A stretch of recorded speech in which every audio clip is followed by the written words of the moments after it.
Now, the third of the elements we'll look at is the environment, and this has nothing to do with Al Gore. Nothing. I don't have anything against Al Gore, but it has nothing to do with him, okay?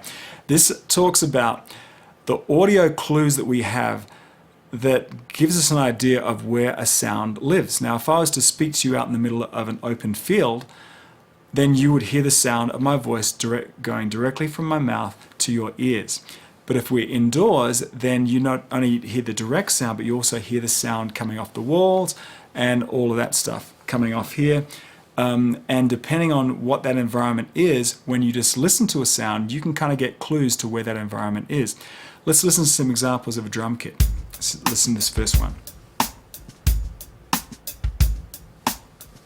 That sounds pretty clean, right? It sounds like we're very close to the kit and there's not a lot of reflections off of the wall and things like that. Let's listen to another one. Okay, now we're getting a little bit bigger, right? You can hear that this is in probably some sort of room. Let's listen to another one. Okay, now we're in a lot larger room, right? And you can hear those reflections, those a lot of different reflections. Rather than just a distinct echo, you're hearing many, many complex echoes which give you that reverb, which gives you an audio clue where that's coming from. Now, this next one will be very interesting because it has a pre-delay. Let me talk about the speed of sound just for a sec. Are you guys going okay? Okay, here we go. In terms of the speed of sound, it's a little over 1100 foot per second at sea level at 70 degrees. If it's different, if you're a different elevation, different temperature, it changes slightly. But here's the way I round it down. If it's 1100 feet per second, then I can basically, let's round it down to 1000.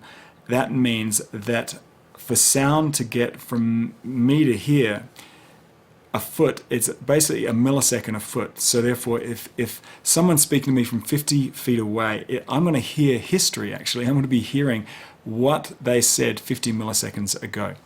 You know, that's not going to happen just 50 feet away. But when you go to a ball game, you see the batter hit the ball right, you see that, and then you hear it maybe a second or two later, depending on where you're sitting within the field. And certainly the difference between lightning and thunder, right? Now, light travels a whole lot faster, 186,000 miles per second, I believe it is. So it can go 7.5 times around the world in a second, but sound will only get it, about 1100 feet.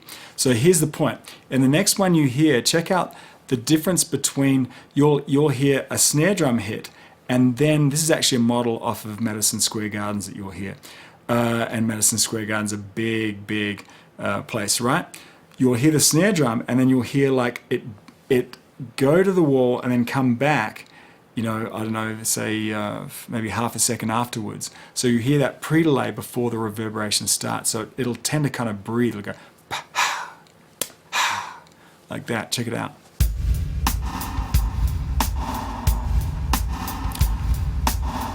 Okay, so in all those examples, you could play it to anybody. The person listening to that doesn't need to know about reflection, doesn't need to know about the nature of sound or whatever, but everybody knows that one was, I don't know, sounded close and the other one sounded like it was in this big echoey place. So we need to kind of know how to tame that environment. We'll talk about that a little bit later on. I just wanted to introduce you to that idea that sounds live in environments, and they can either be natural environments or we can recreate those environments later on. Okay, we've learned that the three basic elements of sound are volume, tonal content, and environment. What's in it for you? Why am I even bringing this up? Why do we have to break this down? Well, let's take one at a time here. In terms of volume, volume is supremely important as it allows you to blend different sounds together. I mean, what's the most obvious thing that you see on a sound console? Faders, right? Faders allow us to mix the relative volumes of all of our tracks, bring one part of the band up above the others. It's also important to know in terms of volume, in terms of how loud you can push a signal before distortion, how low to go while also being out of the noise floor, how to set recording levels. Volumes is a big, big one. Second one, tonal content, that has consequences. Check this one out. The pitch or range of pitches where an instrument lives, it's very important. Unless your instrument is a tuning fork, your instrument will have a range of pitches